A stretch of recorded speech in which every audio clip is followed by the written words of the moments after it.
Goeiemôre julle awesome geseënde jeug. Ek hoop jy het lekker geslaap. Ons gaan aan met Spreuke 24 en vers 28 sê: Wees nie sonder oorsaak getuie teen jou naaste nie, want mag jy met jou lippe mislei.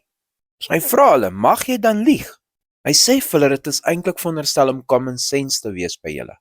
As jy nie mag lieg nie, dan hoekom sal jy 'n vals getuie teen jou naaste wees? Nou nêrens in my hele lewe het ek dit al meer gesien as tussen 'n boetie en klomp sissies nie, of boeties en sissies nie, waar hulle paas te blame speel.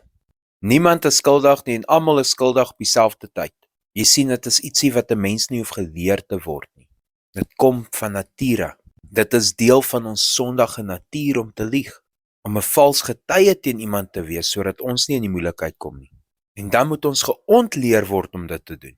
Ons moet geleer word om die waarheid te spreek in alles. Ons moet bekeer, anders te dink oor die sonde, besef dat dit verkeerd is en dit dan nie meer doen nie. Een van my gunsteling plekke wat dit vir ons verduidelik in die Nuwe Testament is 1 Petrus 3 vers 10. En hoor hoe mooi sê hy dit. Hy sê, want wie die lewe wil, lief hê en goeie dae wil sien.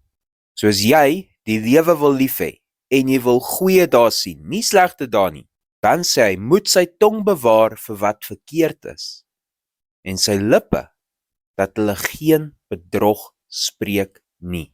So in ander woorde, dit wat jy sê het 'n direkte konnektasie met wat gebeur in jou lewe. As jy dan 'n valse getuie teen jou naaste is, in ander woorde, jy laat jou lippe toe om bedrog te spreek, dan gaan jy nie die lewe lief hê nie, want jy gaan nie goeie dae sien nie. Dis maklik, né? Vers 29 sê, moenie sê nie, soos hy aan my gedoen het, so sal ek aan hom doen. Ek sal die man vergelde na sy werk. Nou dis nog 'n baie interessante ene. Want in die tyd wat Salomo hierdie skryf, is hulle nog onder die wet. En die wet sê 'n oog vir 'n oog en 'n tand vir 'n tand. Dit is ook 'n natuurlike reaksie onder mense. Van kleins af, as jy 'n kind vra, hoekom het jy hom gestamp? Nee, wel, hy het my eerste gestamp. As ek by die skool is en ek vra iemand, maar hoekom het jy hom geslaan? Nee, my ma het gesê as iemand my slaan, moet ek hulle terugslaan. Jy sien, dit is ons factory settings. As iemand my slaan, slaan ek hom terug. As iemand vir my afsteel, steel ek terug. En dit is deel van die wet van die vlees, die wet van die sonde en die dood. Maar Salomo sien ietsie diepers hierso. Jy sien wat hy vir hulle sê is, ten spyte van dit wat die wet is, moet dit nie doen nie. En weet jy wie beaam Salomo? Weet jy wie kom gee dieselfde lering 800 jaar later? Koning Jesus. In Matteus 5 vers 38 sê hy, julle het gehoor dat daar gesê is, 'n oog vir 'n oog en 'n tand vir 'n tand. Hy verwys na die wet toe hierso. Hy sê, maar ek sê vir julle, dat julle 'n slegte mens nie moet weerstaan nie, maar as iemand jou op die regterwang slaan, draai ook die ander een na hom toe. En hy wat met jou na die gereg wil gaan en jou onderkleed wil neem, laat hom ook die bokleed kry. En elkeen wat van jou 1 myl afdwing, loop met hom 2 myl saam. Gee aan hom wat jou iets vra en wys hom nie af wat van jou wil leen nie. Julle het gehoor dat daar gesê is, jy moet jou naaste lief hê en jou vyand moet jy haat, maar ek sê vir julle, julle moet julle vyande lief hê, seën die wat vir julle vervloek, doen goed aan die wat vir julle haat, en bid vir die wat julle beledig en julle vervolg. Hoekom?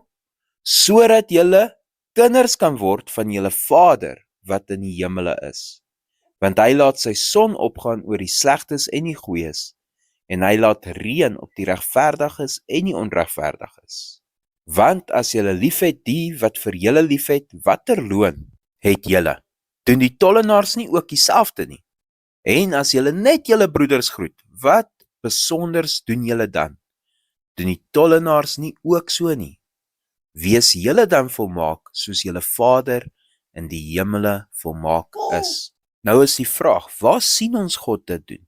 Waar sien ons God die seun wat hom vervloek? Waar sien ons God die ander wang draai?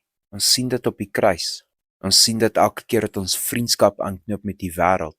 En die woord sê, vriendskap met die wêreld is vyandskap met God. Ons sien dit in Romeine 5 vers 8 wat sê, maar God bewys sy liefde tot ons daarin dat Christus vir ons gesterf het, toe ons nog sondaars was. Jy sien, wanneer ek iemand nie vergelde met die sleg wat hulle aan my gee nie, is ek besig om te weerspieël hoe God my nie vergelde vir die sleg wat ek aan hom gedoen het nie. Daarom sê koning Jesus, wees julle dan volmaak soos julle Vader in die hemele volmaak is. Baie mense gaan nie saamstem met dit nie. En dis oukei. Volg jy maar die wet van die sonde en die dood. Maar Salomo, koning Jesus en selfs Petrus as jy 1 Petrus 3 gaan lees, sê vir julle dat die wet van die Gees en die lewe in Christus dit van jou vereis.